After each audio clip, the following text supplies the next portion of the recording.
I might. What would the lowest bid be, do you think?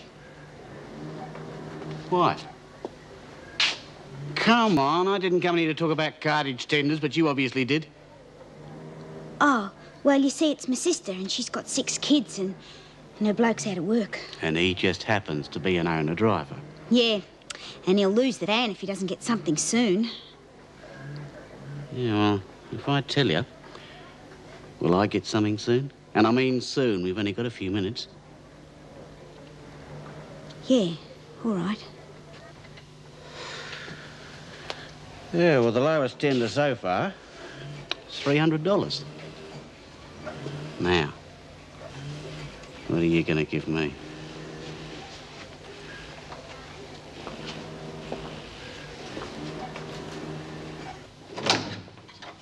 Have you seen the kids, Mr. Reed?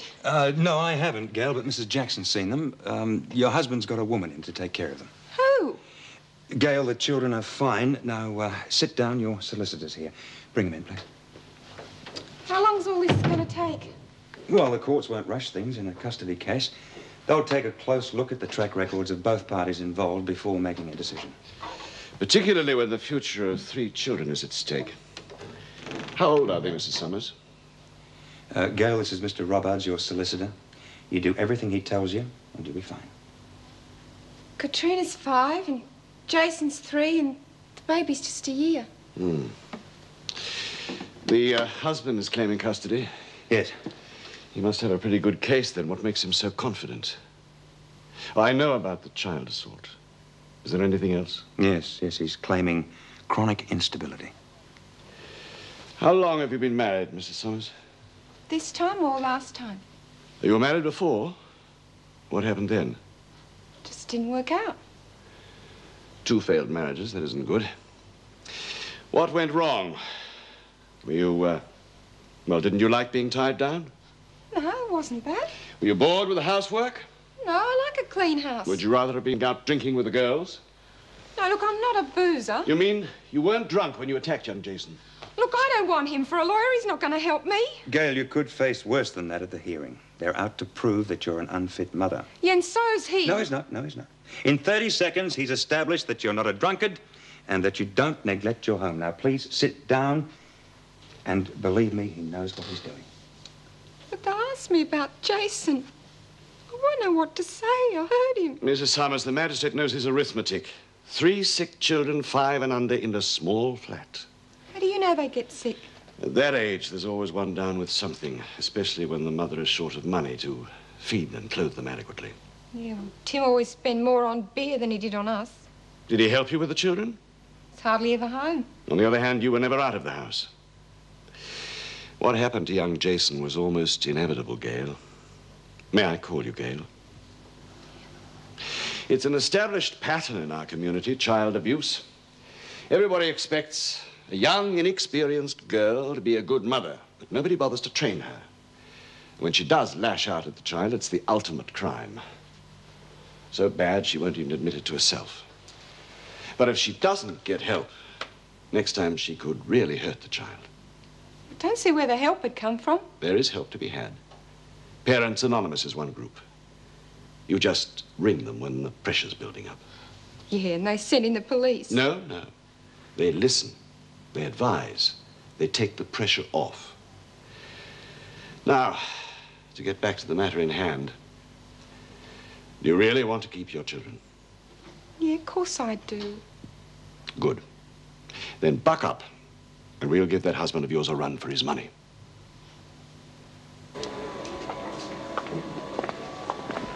You all right? It took a long time. I had a cigarette. He didn't try anything, did he? Oh, look, just lay off me, will you? I'm all right.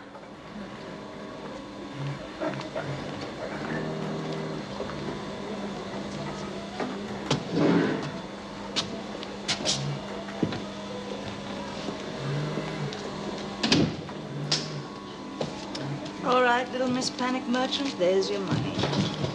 Where's the rest? You'll get it. Now do I get $20 on razzmatazz? You'd only do your dough. Only bookies get rich. Only when I see the other 20. There. If you really want to make some money, you should find that cloth that's gone missing and flog it. Are you saying I stole those bolts of cloth? Are you accusing me, you thieving slut? Just because you've got sticky fingers doesn't mean we're all tied with the same brush. Excuse me. Jeez. Can't even open your mouth around here.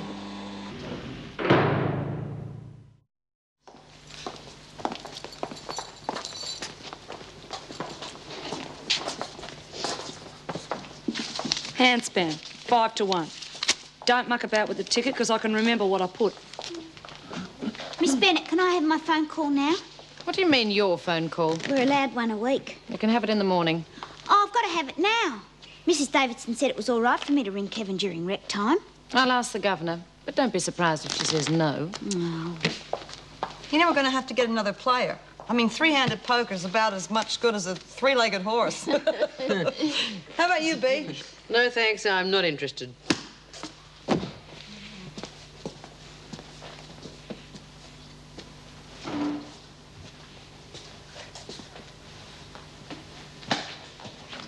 Mrs. Davidson? Yes? It's Doreen Burns. Well, what's wrong now? Well, she insists she's entitled to a phone call. Well, can't this wait till the morning? I'd be very happy for it to wait till the morning, but she claims you gave her permission to make the call now. Well, she hasn't had a phone call this week yet, has she? Well, that isn't the point, is it? Miss Bennett, if there is a point, I wish you would come to it. Well, we all know she was trying to get Kevin Burns a job at Reynolds.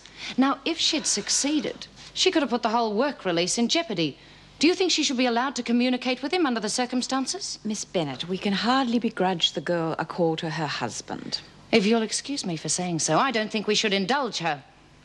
She can take the call in Paul Reed's office. Don't worry. She's been read the Riot Act. She won't try anything. Aren't you going to supervise the call? I'm sure I can leave that to you.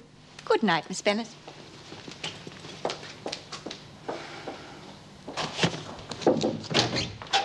Mrs. Davidson said she could make a phone call. Is that convenient? Get on with it, Burns. Here you go. I don't know what Mrs. Davidson's thinking of, letting me make phone calls at all hours of the day and night. Kevin? Oh, gee, it's nice to hear your voice. Yeah, I missed you too, love. Hurry up, Burns. Look, I can't talk now because Miss Bennett's breathing down my neck, but the lowest tender for the cartage contract is $300. She can't do that. Get the phone from her. So, if you put in one for $280 and you get round there first thing in the morning, you should get it. Got to go now, love. Bye. You're going straight to solitary, and the governor can deal with you tomorrow. I told Mrs. Davidson she'd take advantage, but would she listen? Well, you're always so right, Miss Bennett. I'm surprised we don't take notice of you more often. Good night, Mr. Reed, and thanks for the phone call. And get out of here. Go on.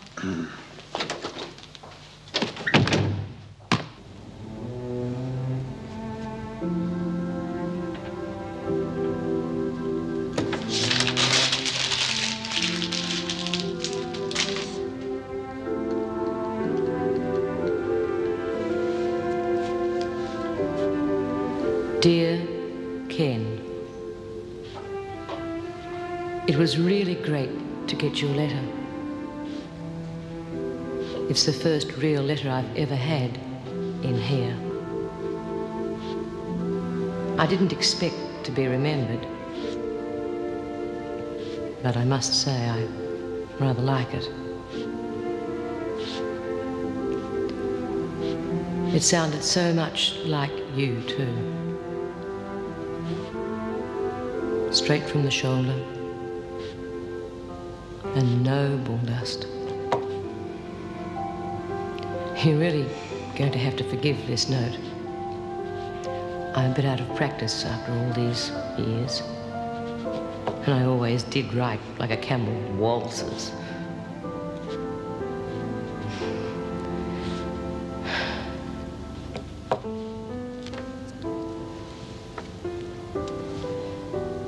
Nothing's changed. Well, it never does in here. But then why am I telling you that? I think